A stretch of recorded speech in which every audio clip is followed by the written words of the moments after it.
Hello guys, কেমন আছেন সবাই? আশা করি সবাই ভালো আছেন। তো আজকের ভিডিওটা হচ্ছে আমার এলাকার মহাসড়ক। তো দেখতেই পাচ্ছেন আপনারা পিছিয়ে আমার সেই মহাসড়ক। বর্তমানে ফেনী নোয়াখালী সবাই পানিবন্দী, আর এদিকে আমরা দক্ষিণ হলিউডের প্রায় 100 ফ্যামিলি কাদায় বন্দী। তো বর্ষার মৌসুম আসলে আমাদের দক্ষিণ হলিউডের সব মানুষই এইভাবে কাদার সাথে যুদ্ধ করে আমাদের দিন চলতে হয়। আমাদের এলাকার এই মহাসড়কটা প্রায় হাফ কিলোর মতো, রাস্তাটা পুরাটাই এইরকম।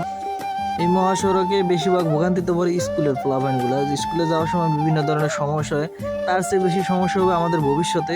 আমরা ইয়াং পোলাপাইন যত আছে অবিবাহিত, তো সবারই বিয়ে করতে সমস্যা হবে, কারণ এই অস্বাস্থ্যকর মহাসড়কটার কারণে আমাদের কেউ ভালো এলাকার কোনো মেয়ে দেবে না। তো সব কিছু বাদ, এবার দেখা যাক আমাদের এলাকার অস্বাস্থ্যকর মহাসড়কটা।